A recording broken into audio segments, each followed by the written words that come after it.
दोस्तों, उत्तर प्रदेश के जिला बरेली के अंदर एक थाना लगता है बहेड़ी। उसी के गांव का एक फरीदपुर का रहने वाला जिसका नाम राजा राम होता है, उसकी जो दूसरी नंबर की बेटी होती है जिसका नाम सीता था। आज्ञा राम की गिनती गांव के संपन्न किसानों में होती थी। उनकी 3 शादियां हुई थी। पहली शादी जिनका नाम रीमा होता है, उनका बीमारी की वजह से मौत हो गई थी, तो उन्होंने सीमा से शादी की थी। पहली पत्नी के मरने के बाद सीमा से शादी की, लेकिन सीमा भी घर की कलह की वजह से वह भी आत्महत्या कर ली। तो फिर राजा राम ने तीसरी शादी की सालू के साथ, और तीसरी शादी सालू के साथ होने के बाद उनके यहाँ पर 4 बेटियां और 2 बच्चे पैदा हुए। 2 बेटियां बड़ी थी रोशनी की, उन्होंने पहले ही शादी कर दी थी, और सीता जो थी वह दूसरे नंबर की बेटी थी। और रमेश और शिवा विकास या छोटे बेटे थे। सीता जितनी चंचल थी उतनी ही ज़्यादा हसीन थी। जैसे ही सीता ने जवानी की मुकाम पर कदम रखा तो उसके जिस्म के अंदर जो बदलाव हुए वह बहुत ही सुंदर किस्म के थे। जो भी सीता को देखता था वह देखता ही रह जाता था। इस उम्र में अक्सर बच्चे भटक जाया करते हैं अगर माँ बाप उनके ऊपर ध्यान ना दें, चाहे वह लड़की हो चाहे वह लड़का हो। 15 या 16 साल की ऐसी उम्र होती है कि जब माँ बाप की तरफ से बच्चे को ढील मिलती है तो फिर बच्चे भटक जाया करते हैं। फिर वापसी का उनके लिए कोई रास्ता खुला नहीं होता है, और जब तक वो वापस आते हैं तब तक बहुत देर हो चुकी होती है। सीता के साथ ही यही हुआ था। सीता जितनी चंचल थी, खूबसूरत थी, 15 से 16 साल की उम्र उसकी आ चुकी थी। मोटरसाइकिल चलाना उसका शौक था। ट्रैक्टर चलाया करती थी क्योंकि घर की ज़मीन काफ़ी थी। घर की ज़मीन के लिए राजा राम ने ट्रैक्टर लिए हुए थे, इसलिए उसको ट्रैक्टर चलाने का भी शौक था। ऊपर से सबसे बड़ा शौक था कि वह लड़कों के साथ घूमा करती थी, और लड़कों की तरह जींस पैंट पहनना, शर्ट पहनना, लड़कों की तरह बाल कटवाना, यह उसके शौक थे। और लड़कों से दोस्ती करना यह भी उसके शौक में शामिल था। और लड़के भी उसके पास मंडराते रहते थे क्योंकि सीता देखने में बेहद खूबसूरत थी और उसको लड़कों से ही दोस्ती करना था। और फिर वह लड़कों को अपने इशारों पर नचाती रहती थी, और लड़के भी उसके इशारे पर नाचते रहते थे। क्योंकि लड़कों को क्या चाहिए, आप समझ रहे हैं कि लड़कों को एक लड़की से क्या चाहिए होता है, और जो चाहिए होता है वह उनको मिल रहा था। अब सीता इस उम्र में लड़कों के साथ दोस्ती हुई और फिर वह दोस्ती संबंध में बदली, तो फिर ना जाने कितने लड़कों के साथ उसकी दोस्ती होती है, और फिर ना जाने कितने लड़के उसके ऊपर से गुजर कर चले जाते हैं। तो दोस्तों, गुड मॉर्निंग, नमस्कार, सत श्री अकाल। एक बार फिर से आता हूँ, हम लोगों का स्वागत है। आज की जो सच्ची घटना मैं आपको सुनाने जा रहा हूँ, यह सच्ची घटना उत्तर प्रदेश का एक जिला लगता है बरेली के थाना बहेड़ी के एक गांव लगता है फरीदपुर, वहीं का है। जब यह खबर चलते चलते घर वालों तक पहुंच जाती है तो राजा राम के पैरों के नीचे से जमीन खिसक जाती है कि जिस बेटी को उन्होंने इतनी आज़ादी दे रखी थी कि वह अपनी मनमर्जी कहीं भी जा सकती है, किसी के साथ खेल सकती है, कूद सकती है, वह बेटी बहक चुकी थी। उस बेटी के कदम गंदे हो चुके थे, वह गलत रास्ते पर जा चुकी थी, गलत ट्रैक पर जा चुकी थी। फिर उसने अपनी बेटी सीता के ऊपर पाबंदी लगानी शुरू कर दी, लेकिन अब बहुत देर हो चुकी थी। अब सीता पाबंदियों में रहने वाली नहीं थी। वह किसी न किसी तरीके से घर से बहाना बनाकर निकल जाया करती थी, क्योंकि उसे कच्ची उम्र में जो शौक लगा था, ऐसा शौक किसी की भी बहन बेटी को ना लगे। जब राजा राम ने देखा कि बेटी सुधरने वाली नहीं है तो फिर उसने उनकी शादी करने का फैसला कर लिया और उसके लिए लड़के खोजना शुरू कर दिए। अब बहुत जल्द उसको लड़का बरेली जिले में ही मिल जाता है। दूसरे गांव में बरेली जिला का एक गांव था खेड़ा। उस गांव में जब राजा राम रिश्ता लेकर अपनी बेटी का पहुंचता है रामानंद के घर, तो रामानंद का परिवार भी गांव में संपन्न परिवार था। अच्छी खासी जमीन थी। उसके घर में भी 4 बच्चे थे, 2 बेटे थे, 2 बेटियां थी।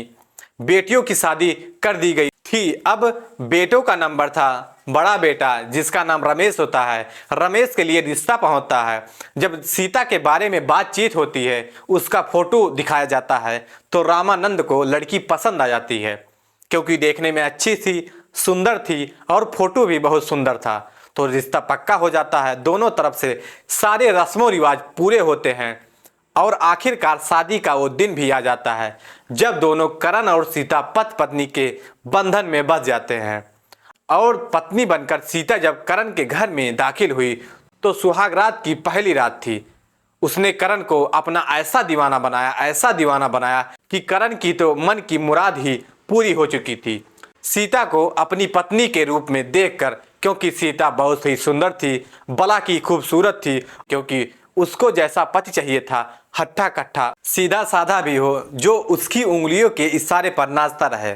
तो दोनों बहुत ही खुश थे और इसी तरह से समय गुजरता रहता है और समय गुजरते गुजरते 1 साल का समय पूरा बीत जाता है। इसी बीच सीता एक बेटे को जन्म देती है। जब सीता बेटे को जन्म देती है तो घर की जिम्मेदारी और बढ़ जाती है। करण को अब अपनी जिम्मेदारियों का एहसास हुआ तो उसने सीता से कहा कि सीता, अब हमारा परिवार भी बढ़ रहा है और माता पिता भी अब मुझसे काम धंधा कराने के लिए जोर दे रहे हैं, तो इसलिए मैं चाहता हूं कि मैं शहर कमाने चला जाऊं। सीता उसको कह देती है कि ठीक है, कमाने चले जाओ। अब करण अपनी पत्नी को छोड़कर परदेश कमाने चला जाता है और करण जब परदेश कमाने गया तो उसे यह यकीन था कि जिस तरह से सीता की जुदाई और अपने बच्चों की जुदाई मैं बर्दाश्त करके बाहर परदेश कमाने जा रहा हूं, तो सीता भी अपनी और अपने बच्चों की ऐसे ही सुरक्षा करेगी, मेरी अमानत की हिफाजत करेगी। लेकिन उसकी सोच यह गलत साबित हुई, क्योंकि सीता शादी से पहले ही उसको मर्दों का चस्का लगा हुआ था। शादी के बाद जब तक करण उसके पास रहा कुछ नहीं हुआ, लेकिन जैसे ही करण परदेश गया रातों को उसकी नींद हराम हो चुकी थी। मर्दों का जो सुख था वो उसको याद आने लगा, अपने पति का उसको याद आने लगा और वह उदास रहने लगी। उसी घर में उसका जो ससुर था, उसको गांव वाले जानते थे कि वह रामानंद नीयत का बहुत खराब है।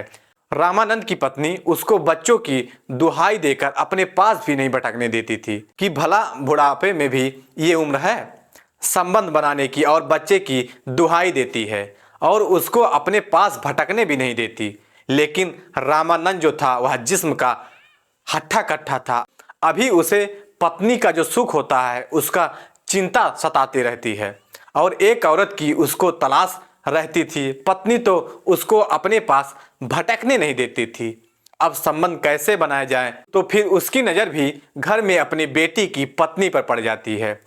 अब अपने बेटे की पत्नी पर जब उसने नज़र गड़ाई तो फिर उसके दिल में यह तमन्ना जगने लगी कि अब मेरी जो इच्छा है वह पूरी होगी, वह मेरे घर में ही पूरी होगी, मुझे कहीं जाने की जरूरत नहीं है।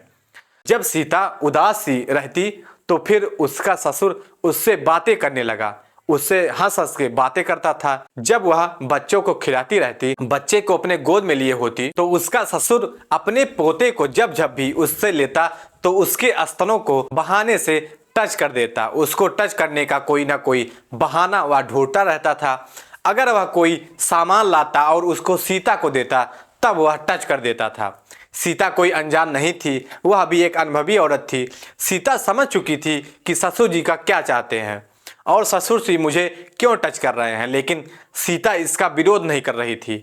वजह यह थी कि सीता भी पति सुख से वंचित थी और सीता को भी कोई ऐसा मर्द चाहिए था जो उसकी इच्छा पूरी कर सके। इसलिए ससुर की बातों का उसने कभी विरोध नहीं किया, बल्कि उसे अच्छा लगने लगा था। ससुर का टच करना अच्छा लग रहा था। अब ससुर को भी बहू को भी, दोनों को भी एक दूसरे से मिलन का मौका नहीं मिल रहा था, क्योंकि घर में उसकी सास रहती थी। एक दिन यह मौका उनको मिल जाता है, क्योंकि रामानंद की पत्नी कमला जो होती है अपने मायके चली गई होती थी। दोपहर का समय था, घर में कोई नहीं था। सीता काम करते करते थक जाती है, वह आराम करने के लिए बेड पर लेट जाती है। उसका ससुर बाहर से आता है और कहता है कि सीता, जरा बहुत जोर से मेरे जिस्म में दर्द हो रहा है, एक गर्मा गर्म चाय बना कर दे दो। सीता उठती है, चाय बनाकर लाई और चाय देते हुए कहती है कि ससुर जी, अगर बदन में दर्द हो तो मुझसे बता दो, कहीं हो रहा है मैं तेल मालिश कर दूंगी। ससुर तो यही चाहता ही था और जैसे ही सीता उसकी तेल मालिश करती है, उसके हाथ उसके बदन पर जब लगने शुरू हुए तो उसके बदन में एक सहज सी उठ जाती है और उसके ससुर ने यानी रामानंद ने सीता का हाथ पकड़कर उसको अपने ऊपर ढकेल लेता है। वो सीता कहती है कि बाबूजी ये क्या कर रहे हैं, मैं आपके बेटे की पत्नी हूँ, ये क्या कर रहे हैं। तो रामानंद कहता है कि मैं जानता हूँ कि तू मेरी बेटे की पत्नी है, लेकिन तुझे भी किसी चीज की इच्छा है और मुझे भी किसी चीज की इच्छा है। मेरी पत्नी मुझे अपने पास नहीं आने देती, तेरा पति तेरे पास नहीं है। हम दोनों को एक दूसरे की जरूरत है, अगर चाहो तो हम दोनों एक दूसरे की इच्छा पूर्ति कर सकते हैं। उसके बाद में सीता तो चाहती थी लेकिन पहल नहीं कर पा रही थी। फिर दोनों के बीच में जो मर्यादा का दीवार टूटता है तो उसके ऊपर लेट जाती है और फिर दोनों ही अपने घर में रिश्तों को तार तार कर देते हैं। रामानंद यह भूल जाता है कि वह जिसके साथ संबंध बना रहा है वह उसके बेटे की पत्नी है, यानी कि उसकी बहू है, उसकी बेटी समान है। सारी बातें भूल जाता है और सीता भी यह भूल चुकी थी कि जिससे वह संबंध बना रही है वह उसके बाप के बराबर है। ससुर तो होता ही बाप है, बाप के बराबर नहीं बल्कि ससुर बाप समान ही होता है। लेकिन दोनों ने रिश्तों की मर्यादा को चकनाचूर कर दिया था और फिर दोनों के बीच में संबंध बनने शुरू हो गए। और एक दिन आपत्तिजनक हालत में कमला रामानंद की पत्नी उनको देख लेती है। जब रामानंद की पत्नी ने उनको देखा तो उसके तो पैरों के नीचे से जमीन ही खिसक गई कि घर में यह क्या हो रहा है। बेटी की पत्नी के साथ उसका ससुर मजे उड़ा रहा है। दोनों का गुस्सा बर्दाश्त नहीं होता और कमरे से बाहर निकल कर चली जाती है। जब उसका ससुर बाहर आता है तो उसको जितना भी हो सकता था वह अपने पति को खरी खोटी सुनाती है, इज्जत की दुहाई देती है, बेटे से डराती है कि मैं अपने बेटे से कह दूंगी। लेकिन सीता और रामानंद थे कि उन्होंने कमला की बात को हल्के में लिया और उन्होंने उसकी बात को नहीं माना और इसी तरह से जब भी उन्हें मौका मिलता था तब वह संबंध बनाने लगते। जब कमला ने देखा कि दोनों किसी भी तरह से मानने के लिए तैयार नहीं हैं तो फिर वह अपने बेटे को फोन करके दोनों की हरकतों के बारे में बता देती है। जैसे ही रमेश इस बारे में सुनता है, सुन करके दंग रह जाता है। थोड़ी देर तो वह अपने कान से मोबाइल लगाए रहता है। उसको यह सूझ नहीं रहा था कि वह अपनी माँ को क्या जवाब दे। अगले दिन वह फैक्ट्री पहुंचता है और वहां से छुट्टी लेकर सीधा घर आ जाता है। अपने बाप से तो डायरेक्ट कुछ कह नहीं सकता था, इसलिए उसने सीता को खूब खरी खोटी सुनाता है और जितना भी हो सकता था उसकी इज्जत, अपने माँ की इज्जत उसने सबको दुहाई देकर उसको समझाया। और फिर कुछ दिन वहाँ रह करके, 2-4 दिन रह करके उनको अपने साथ वह परदेश ले जाता है और जिस कमरे में वह रहता था वहीं पर उसको रखता है। फिर काम पर चला जाया करता था। सीता एक बिगड़ी हुई औरत थी। सीता एक ऐसी औरत थी जो कि फिसलती रहती थी, तो फिर वह वापस उठने का नाम ही नहीं लेती और सीता भी सुधरना ही नहीं चाहती थी। जब करण काम पर चला जाता था तो फिर सीता कमरे में ताला मार करके बाहर घूमने निकल जाया करती थी। इस तरह से वहाँ भी उसके कई दोस्त बन गए, जिसमें विनोद नाम का एक दोस्त था, उसके साथ वह रंगरलिया मनाती थी। तो फिर उसने अपने एक दोस्त को और शामिल कर लिया और फिर दोनों सीता के साथ में रंगरलिया मनाने लगे। और करण के कमरे के पास ही एक दूसरा कमरा था जिसमें रामचंद्र नाम का एक आदमी रहता था। वह भी बरेली का रहने वाला था। उसको सीता की हरकतों का पता चल चुका था कि सीता किस किस्म की औरत है। वो भी पत्नी सुख से वंचित था, वो भी परदेश में रहता था और पत्नी से मिले हुए उसको कई कई महीने गुजर जाते थे। तो उसने देखा कि मेरी इच्छा पूर्ति भी सीता से हो सकती है। अब वह सीता के कमरे में आने जाने लगा, क्योंकि दोनों पड़ोसी थे, एक दूसरे के पड़ोसी थे। तो पड़ोसी होने के नाते किसी न किसी बहाने रामचंद्र भी अब सीता के कमरे में आने लगा। जब वह सीता के कमरों में आता और सीता से हंस हंस कर घंटों घंटों बातें करता, तो फिर सीता को समझने में देर नहीं लगी कि रामचंद्र सीता से क्या चाहता है। और फिर एक दिन रामचंद्र अपनी इच्छा का इजहार उससे कर देता है। रामचंद्र उम्र में उससे डबल था, दुगना था, लेकिन सीता को इस चीज से कोई फर्क नहीं पड़ता था कि सामने वाला जो उसके साथ संबंध बना रहा है वह किस उम्र का है।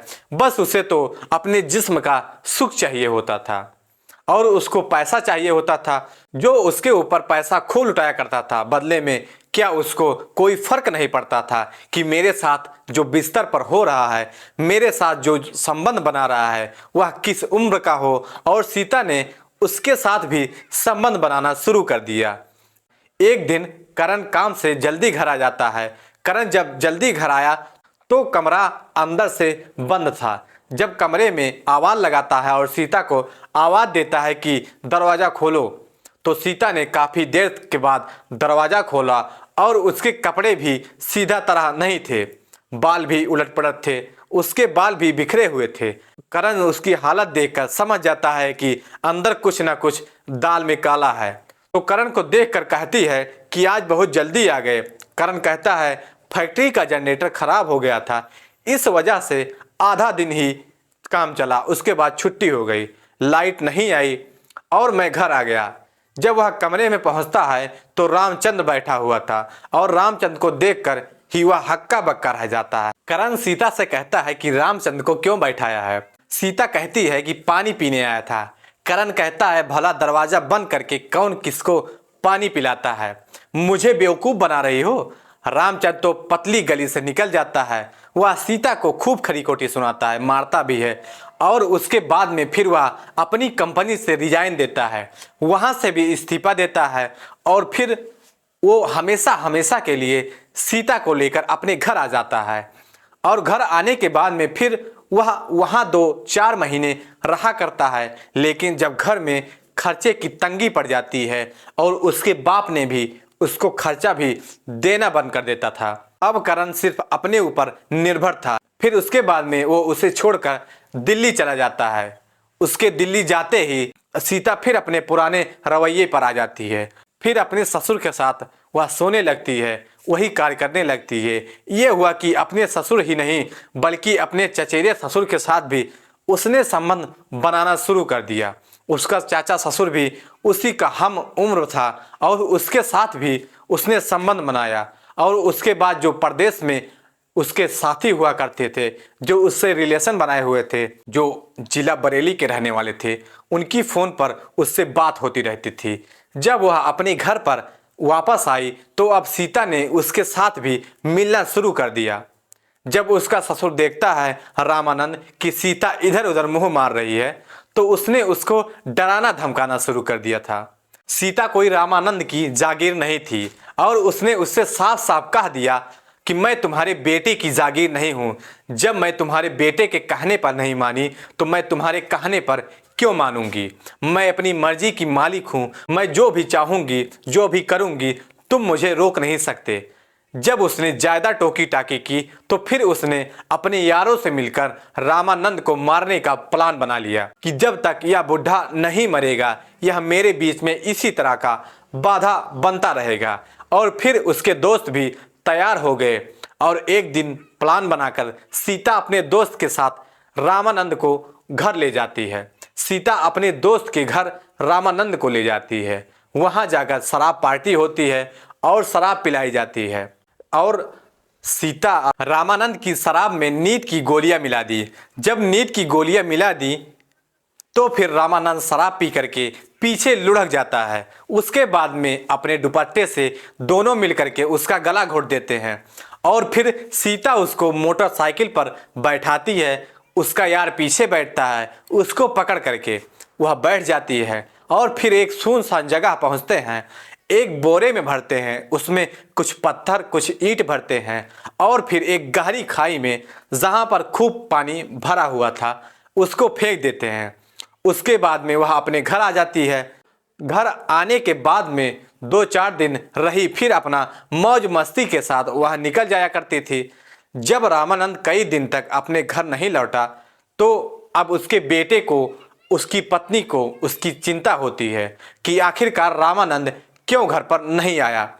उसे फोन भी लगाया जाता है, उसका फोन स्विच ऑफ आता है। जब सीता से पूछा गया कि रामानंद कहाँ है तो उसने कहा कि मुझे नहीं पता है कहाँ है, रिश्तेदारी में कहकर गए थे और ढूंढ लो जहां तुम्हें ढूंढना है। उसकी जो ननद थी उसके बेटे को सीता का जवाब पसंद नहीं आया, कुछ अच्छा नहीं लगा। तो उसको शक हुआ कि हो सकता है कि सीता ने ही बापूजी को कहीं ना कहीं कुछ ना कुछ किया है।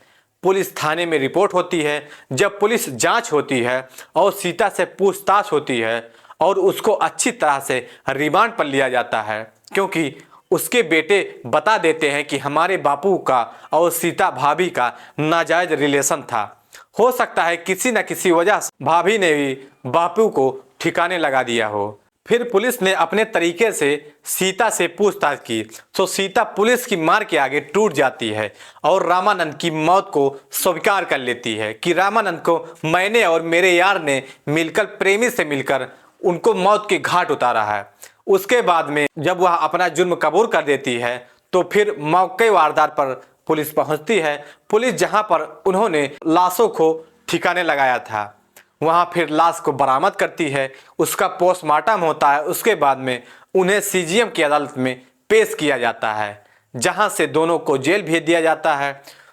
तो दोस्तों, अवैध संबंध चाहे कैसी भी हो, कितने भी सुरक्षित तरीके से बनाया जाए, गलत काम का गलत नतीजा होता है, जिसमें रामानंद की भी मौत हो गई थी और सीता का बेटा जो अभी महज 2 साल का था, उसी उम्र में वह अनाथ हो जाता है। उसका पालन पोषण कौन करेगा? फिलहाल वह अपने नानी के घर रह रहा है। तो दोस्तों, इस कहानी को सुनाने का उद्देश्य किसी को परेशान करना नहीं था, किसी का दिल दुखाना नहीं था, हालांकि आप लोगों को जागरूक करना था, आप लोगों को सचेत करना था। तो दोस्तों, कहानी कैसी लगी कमेंट सेक्शन में जरूर बताएं। अगर चैनल पर नए हैं तो चैनल को सब्सक्राइब करें, शेयर करें और ज़्यादा से ज़्यादा लाइक करें, ताकि हमें भी मोटिवेशन मिलता रहे। तब तक के लिए जय हिंद, जय भारत।